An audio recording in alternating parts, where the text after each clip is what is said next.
সন্দীপ মাহেশ্বরী আজ অনেকের কাছে প্রায় পরিচিত একটি নাম।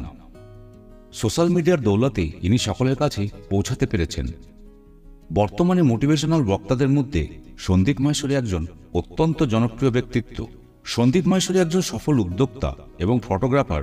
মাত্র 10 ঘন্টায় 122টি মডেলের 10,000 শট নেওয়ার বিশ্ব রেকর্ড। অন্যদিকে তিনি ভারতের বৃহত্তম ছবি সংগ্রহের ওয়েবসাইট ইমেজেস বাজারের প্রতিষ্ঠাতা এবং সিইও।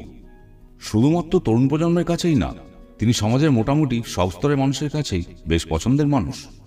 আমরা সবসময় কারো না কারো থেকে অনুপ্রেরণা বা মোটিভেশন খুঁজি জীবনে হতাশা কাটাবার জন্য। তার মধ্যে সন্দীপ মাহেশ্বরী অন্যতম একজন। সন্দীপ মাহেশ্বরী এরকমই কিছু মোটিভেশনাল উক্তি যা আপনারা একবার দেখে নিতে পারেন। এই উক্তিগুলি হয়তো আপনার জীবনের খারাপ সময় কাটিয়ে উঠতে সাহায্য করতে পারে।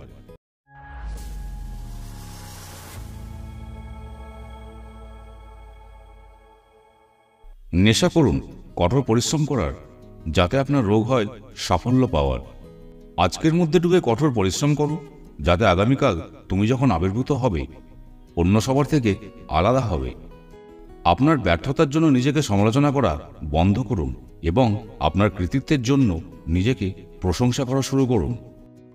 যদি আপনার প্রয়োজনের চেয়ে বেশি কিছু থাকে, তবে যাদের এটি সবচেয়ে বেশি প্রয়োজন তাদের সাথে শেয়ার করুন। আমি কেন জীবন পেয়েছি তা নিয়ে ভাববেন না, ভাবুন এখন আমি পেয়ে গেছি, এটা দিয়ে কি করব। জীবন আপনাকে তা দেয় না যা আপনি চান, বরং এটি আপনাকে দেয় যা আপনার প্রাপ্য।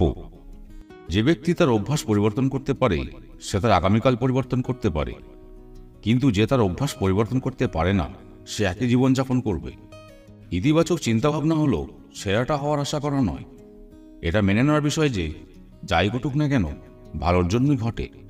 আপনি এখন কম বা বেশি উপার্জন করছেন তা বিবেচ্য নয়। গুরুত্বপূর্ণ বিষয় হলো আপনি ভবিষ্যতে কি করবেন, আপনি এটা সম্পর্কে কি উৎসাহী। একটি সুখী জীবনের জন্য আপনাকে ভালো সম্পর্ক পরিচালনা করতে হবে, এছাড়া অন্য কোনো বিকল্প নেই। হ্যাঁ, আপনি ব্যর্থ হতে পারেন, কিন্তু যতক্ষণ না পর্যন্ত আপনি হাল ছেড়ে দেন ততক্ষণ আপনি ব্যর্থ নন। ভালোবাসা মানে কারোর সাথে বাঁচার জন্য খুঁজে পাওয়া নয়, এটি এমন কাউকে খুঁজে পাওয়া যাকে ছাড়া আপনি বাঁচতে পারবেন না।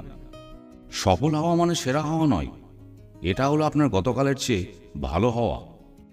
সাফল্য আসে অভিজ্ঞতা থেকে, আর অভিজ্ঞতা আসে খারাপ অভিজ্ঞতা থেকে। লোকে কি বলছে সেটা নিয়ে ভাববেন না, আপনার ঘরের খরচ কিন্তু আপনাকে চালাতে হয়।